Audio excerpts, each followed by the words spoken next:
Hey everyone, welcome to Treasure's World. Today I wanted to create this video to hopefully help you explore Turks and Caicos. This island is amazing. The beaches here are some of the finest I've ever seen in my life. There was 4 of us.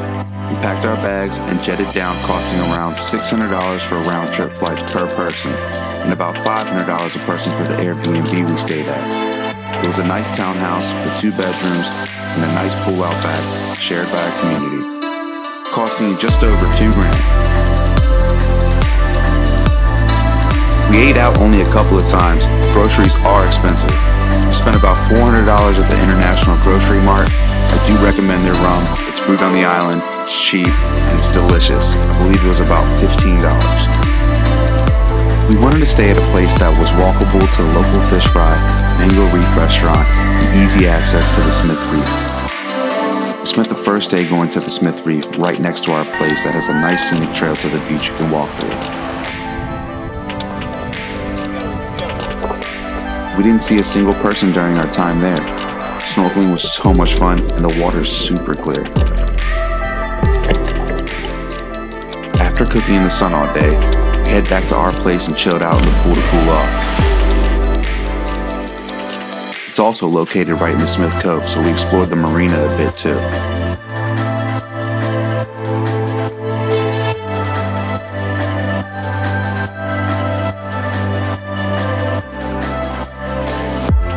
Every Thursday night, there's a local fish fry where you can order food and get drinks right inside of a coconut, or go shopping at one of the many local vendors that they have there, or look for souvenirs like conch shells.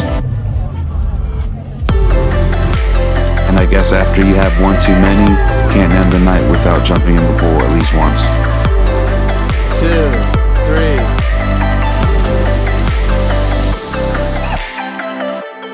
I needed my coffee the next day, so after fueling up, we hit the road to check out the Turtle Tail area, and even got to see Prince's house. This is on the other side of Providenciales, and I highly recommend renting a car and taking this drive to check out the area. Next, we went to the hole, a giant opening that I definitely would not recommend climbing down, but it is pretty cool to check out.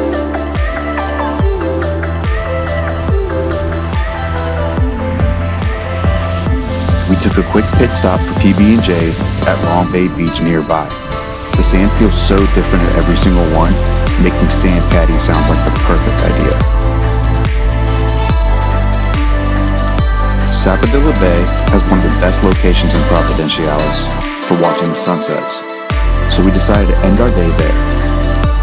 You could rent jet skis or just take a dip. I even got to make a new friend preparing for the shots. We explored the nearby pier, compliments to my wonderful girlfriend. Then we climbed a little hill that took us to a small peak to take in the final moments. Just look at that. Amazing.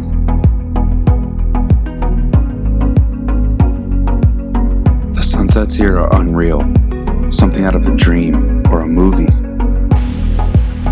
The sunrise is just as great here on the island. After a morning stroll, we headed over to Leeward Beach in the Grace Bay area. The sand was so soft, you walk out onto the natural limestone into the water. I've never seen that anywhere else. What really amazed me was the color of the water. Every beach has their own touch, and this might be the prettiest we've gotten to explore yet. We had a big trip planned to explore the larger 2 islands, North and Middle Caicos. We took the TCI ferry to North Caicos, where we rented a $50 RAV4 to explore for the day. We drove all the way to the end of Middle Caicos, working our way back to the dock so we didn't miss our ride home. We passed through this beautiful highway bridge called the Causeway. The population is next to none, so you can stand in the middle of the road for an hour and you wouldn't see a soul. Complete isolation. Bavara Beach is at the end where we started, so we took a dip and got back out onto the road, stopping at the Indian cave where the original settlers of the island lived. We even saw a snake, and that was my cue to get out of there.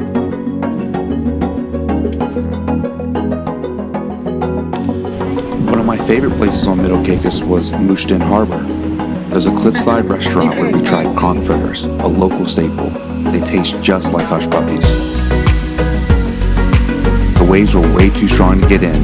People have died here, especially at this corner break. Please be careful.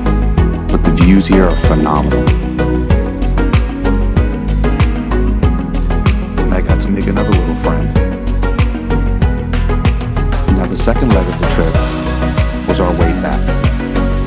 Three Mary Keys was our second to last stop on North Caicos. I highly recommend heavy bug spray because the sandflies here are no joke. We literally came back with hundreds of bites, but it was worth every shot.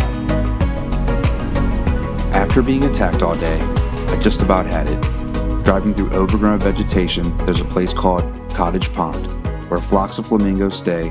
I quickly got out of the car and shot as my batteries were depleting. What a day. The sunset on the ferry back was probably the best one yet.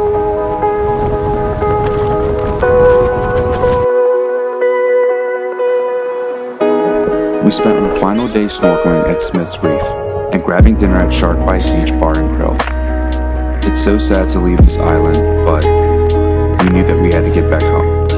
Turks and Caicos is a beautiful country. You should get on a plane and make your way here so you can come get lost and experience this for yourself.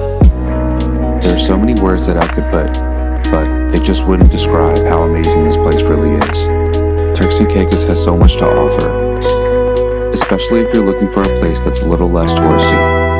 You can always go the all-inclusive route, but I just recommend getting an Airbnb, renting a car, and just try to get around on your own. Sometimes it's okay if you get lost. That's the fun of it. I hope you found this video helpful, and my goal is to inspire you to come get lost on this magical island. Leave a comment, like, or subscribe if you like what you see. I'll catch you all later.